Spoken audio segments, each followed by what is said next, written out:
Vukov gaj. Petar Kočić. Negdje pred Petrovdan, kada je sunce visoko drhtalo na nebu, obasjavajući osvježavnom blistavošću sve pod sobom i okolo sebe, banuše neki stranjski ljudi pred kuću Stanka Bosančića. Na jednom bijahu bijele haljine kao snijeg sa crvenkastim prugama i na glavi širok klompav šešir, ispod koga mu se jedva nazirahu oči i nos. Iz džepa na lijevoj strani ispod pazuha virio mu je metar savijen i na preklonu žutjela se okrugla čivija prelivajući se u suncu. Drugi, mnogo mlađi, podbulih obraza, pomodrela nosa i kao neispavan, bunovan, nosio je šumarsko odijelo. Zelenkast šešir sa peruškom naviše, sametne pantalone do koljena, a od koljena debele zelene čarape sa teškim, potkovanim cipelama, čiji udarci tupo odjekivahu oskorenu zemlju, ostavljajući iza sebe po nabujaloj prašini šarolik trag. Na leđima mu je visila torba sa kožnim uprtama, ispod kojih je kroz žućkasto i izanđalo odijelo probijao znoj. Preko torbe nekako mu se nemarno ispriječila dvocjevka. Stanko je bio sam od muških glava kod kuće sa jednom ženom i starim Vukom, koga je već podavno obuzela i oborila starost i iznemoglost, te ne može nikud maknuti iz kuće. Žena je spremala jelo zaposlenike u polju, a Stanko tesao gobelje za kola. Vuk je ležao u kući više ognjišta, nijem i nepomičan. Stanko, kad ugleda stranjske ljude, pometnu bradvu i nekako se teško podiže da ih dočeka. Ona je prvi šutio, a onaj u šumarskom odijelu, skidajući pušku sa sebe, nazva Boga i upita se sa Stankom za zdravlje.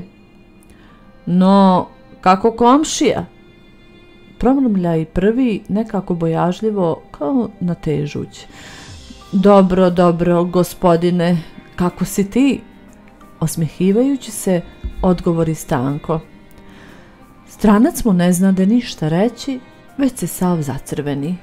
Više nije ni riječ progovorio, nego je neprekidno gledao u krupnu i odraslu šumu u Vukovom gaju, koji se u polukrugu savijao iznad Stankovih staja kao kakav svjež i zelen vijenac, stršeći visoko u nebo povrh niske i zakržljale šikare, što se protezaše nad cijelim selom, čak tamo do Steće planine. Oni su se još pozadugo odmarali i nešto se između razgovarali nekakvim jezikom koga Stanko nije razumijevao. To mu je mučno bilo, pa ih je od neko doba počeo krivo, nepovjerljivo pogledati.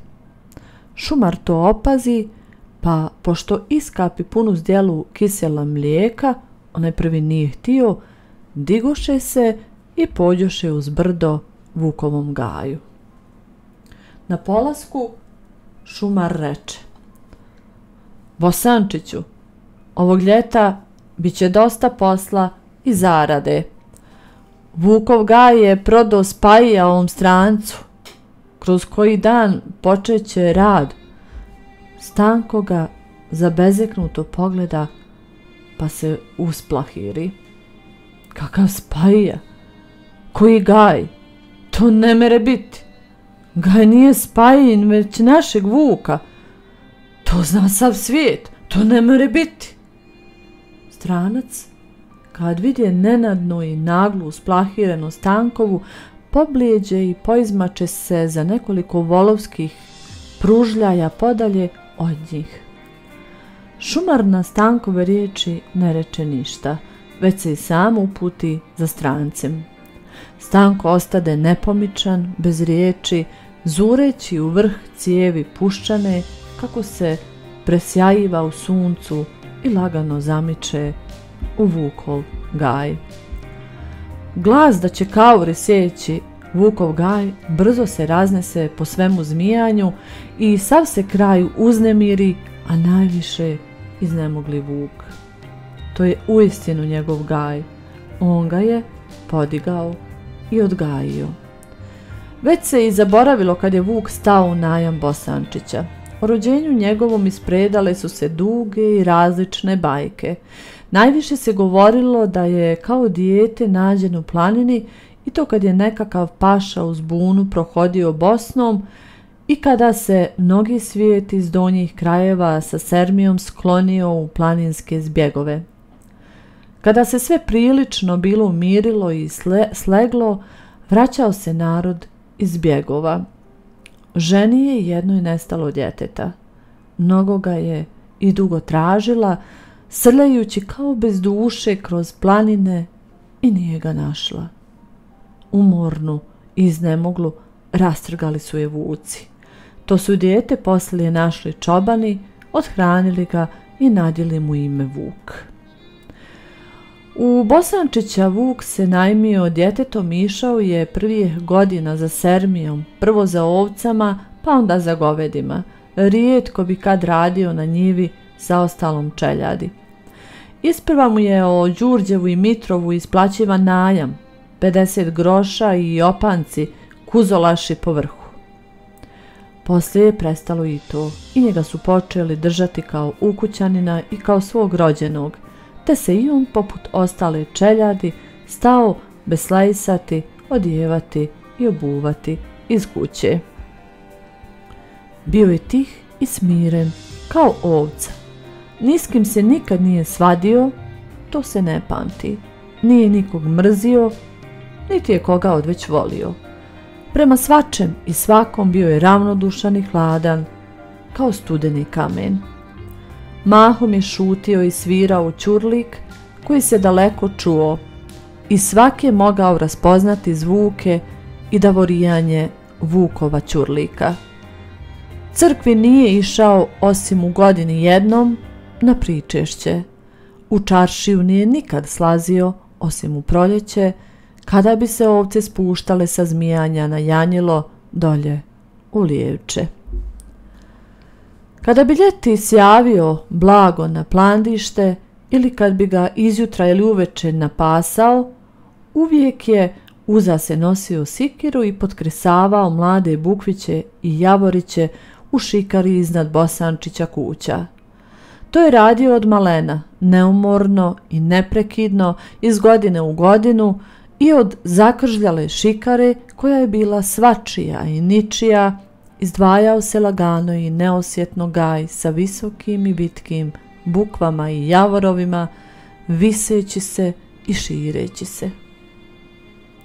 Te bukve i javorovi bili su mili i dragi njemu kao nešto svoje rođeno što mu je priraslo za dušu i srce. Kad je besposlen, rijetko bi se kad od nje odvajao. Uvijek je neku žalost oko njih baratao, kresao nešto i potkresavao. Iz gaja se uvijek svetačnim danom čula njegova sikira. I tu, u gaju, u ljetne dane kada se šuma odjene listom i oblije blistavošću sunčanom, otvarala bi se tvrda i opora duša Vukova. On bi dugo i dugo gledao svoj jedri i nabujali gaj, kao da ga pogledom miluje. Tu bi on najviše i govorio: "Djage, sestje i bjaco, jasite, jasite, visoko jastite." Tepao bi on, gledajući uzvite bukve i javorove kako se tihano povijaju i osluškivajući njihovo drhtavo i tajanstveno šumljenje. Jednom se bio nešto grdno razljutio na Stanka i krenuo se nekud da ide, ali se nije mogao nikako rastati sa svojim gajem. Izišao biješe ispod sela i legao pod jednu krušku divljaku. Očiju nije skidao s gaja. činilo mu se da čuje u gaju udarce sikire i kao da se visoki bukvići previjaju i škripe. Onda bi se kao sve umirilo i utišalo i njemu se gaj pričinjao neobično tužan i kao da se skamenio od žalosti.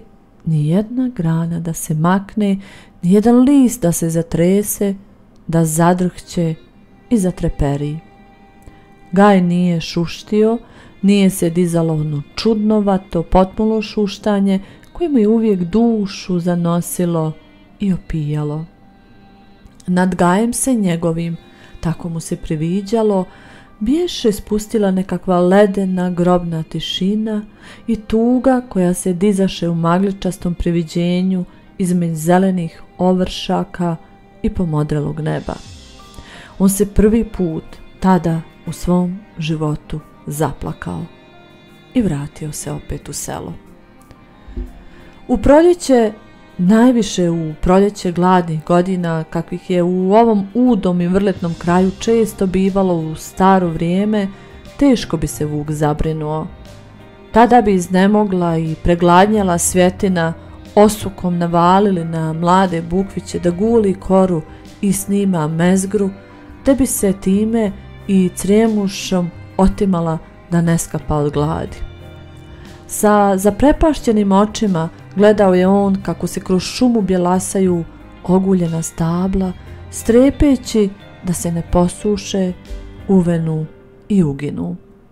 Svake godine o Đurđevdanu skupljalo se sve zmijanje na zborku dobre vode u Vukovom gaju i sav bi gaj tada mirisao suvim bosiljem i planinskim pjesmama u kojima se slavila i veličala ljubav, mladost, zdravlje i snaga. I tada je Vuk široko otvarao oči i pazio da ne bude kakva kvara. Kada bi ga ko opomenuo što toliko pazi, odgovorio bi on kratko, blago osmjehujući se: zmijanci smo. Kada su se mlada stabla razvila i podrasla, svaki je mogao usjeći kakve japije za malu potrebu da ne ide daleko, steću planini, ali je svak morao zato pitati Vuka da mu dopusti. To njegovo pravo svak je poštovao i Vuk malo kad ne bi dopustio. Na mjesto posječenih stabala odmah bi on potkresavao i podgajivao mladice. I on i cijelo zmijanje bili su nečim tajanstvenim i jezivim vezani za taj gaj. U vrijeme gladnih godina, kada bi se domaćini, pogruženi i ubijeni, vraćali iz daleke Kaurske, bez žita, sa praznim konjima, stala bi silna kuknjava, jauk i lelek cijelog zmijanja i tada bi Vukov gaj i bujna crjemuša po njemu spasavali nevojnike da ne presvisnu od grdnog očajanja i gladi. Stranci se istoga dana vratiše iz šume i izađuše po selima da kupe radnike. Na zmijanju ne mogoše za taj posao naći ni jednog jedinog čovjeka. Ne govorite više o tom, već se što prije kinite sa zmijanja, jer bi mogli glavom platiti. Zaprijeti im stari Čočorika i za 2 dana sazva zmijanje na skup. I Vuka su, onako slaba i nemoćna, izveli na skup. On je samo šutio i slušao što ostali govore. Najviše je govorio stari Čočorik. Usred njegova govora poče dovikivati jedno čobanče iz polja: eno krava u Vukovom gaju! Vuk se trže, briznu u plač i viknu: čujte, braćo, ono je moj gaj, a nije Spajin. Ne dajte, ako za Boga jedinoga znate, da ga kauri sjeku. Nepravda je to velika i grijek. Zaguši se u suzama. Ne damo bez grdnog zla, uzavreše povici sa sviju strana. Čočorika nastavlja: Vukov gaj je ko naša svetinja jedna. Naši džedovi i pranđedovi spasavali svoj goli život u tom gaju od nemilosne gladi. Kad sad, dušo si moja draga i djeco i braćo moja, čuo da ga je Spahija prodao kaurima, tobož što je na njegovoj zemlji, i ovamo kad sam proesabio da će ga popiti u vinu i rakiji sa kaurskim rospijama, dušo si moja draga, bilo mi je da poludim. Sinoć sam dugo pod noć šjedio pred kućom i sve nešto o tom razmišljao. Nikako mi se nije dalo spavati. Neđe oko ponoći na jednom mi se učini ko da se nebesa otvoriše i nad visokom gredom ukaza se kršna i naočita ženska prilika sa crljenim barjakom u ruci. I ja sam vidio sinoć nekakvu crljen iznad visoke grede. Ču se neko iz skupa. I ja sam, dočeka drugi. I ja sam, potvrđuje treći.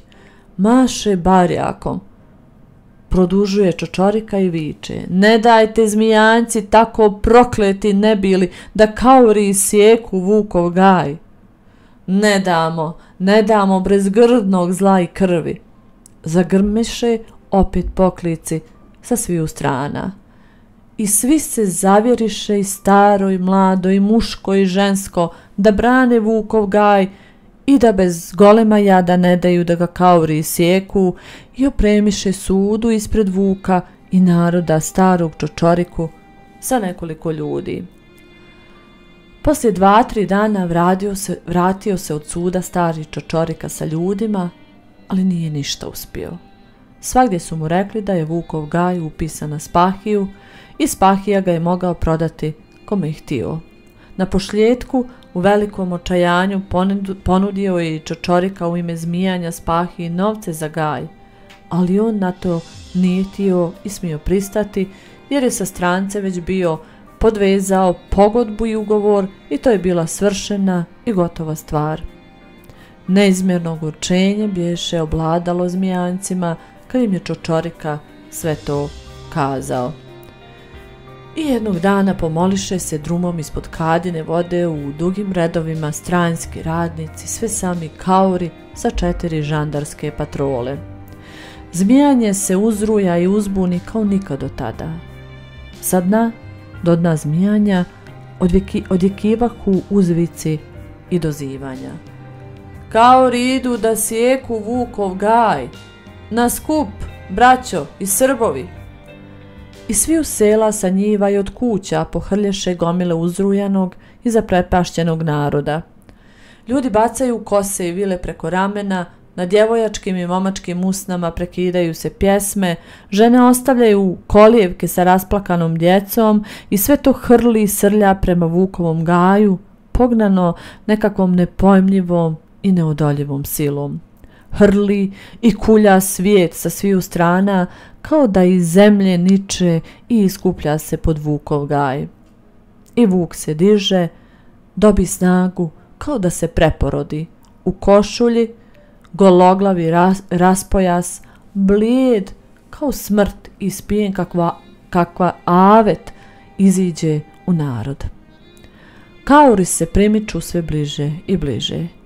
Nataknute bajonete na žandarskim puškama sve se jasnije raspoznaju.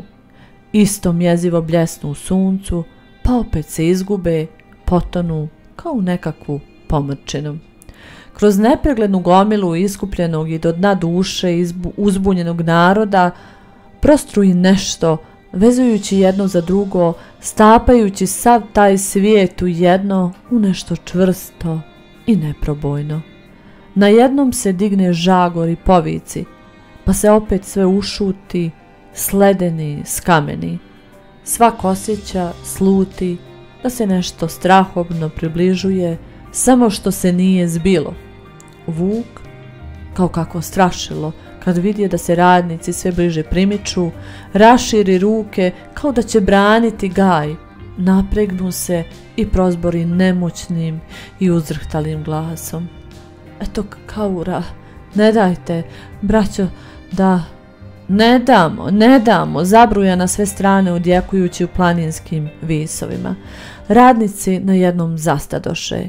Jedna se patrola odvoji od ostalih i pođe prema skupljenom narodu, u kome se dizaše sve jača i silnija graja što se radnici bliže primicahu. nek se vrate radnici, mi ne damo šjeći Vukova gaja, viknu Čočorika prema patroli koja zastade podaleko od skupljenog naroda koji se silno uzruja. Ne damo brez mrtve glave, osuše se opet povici iz kupa. U ime zakona, razilazte se. U ime Boga i Božje pravde nek odstupe radnici da se krv ne prolijeva. Mi smo bacili molbenicu na carstvo, neka to još malo stane, da vidimo šta će doći sa carstva, dovikuje patroli Stanko Bosančić. Žandari zviznuše, ostale patrole i oboružani radnici priletješe i svom žestinom navališe da razgone narod. Mi smo bacili molbenicu na carstvo, čuju se isprekidane uzvici. Kakva molbenica, kakvo carstvo. Natrag, u ime zakona, razilazte se. Vuk, uzrujan, izmakao se ispred naroda, raširio ruke, kao da nešto brani i samo viče. Ne dajte, braćo. I prva puška puče. Svijet se ustalasa, uzruja, pobjesni. Nastade lomljava i urnebesna graja. Stadoše se gušati. Jednog žandara nečim raniše, oteše mu pušku, slomiše i baciše. Na to puške još jače, još silnije učestaše. Jauk i vriska da uši zaglunu. Ranjenici padaju i ječe, a Vuk kao kakvo priviđenje uvijek naprijed i jednako viče. Ne dajte, braćo! I on pade, obliven krvlju, neprestano mlatajući rukama oko sebe i vičući. Ne dajte, ne dajte. Kraj njeg posrnu i pade stari Čočorika i svijet se razbježe, praćen silnom praskom pušaka. Gonjenike pokopaše i Vukov gaj počeše sjeći. Nemilosna tuđinska ruka isiječe i sasječe sve i odnese u daleku zemlju. A ojađeno zmijanje obavi se u tugu i žalost golemu.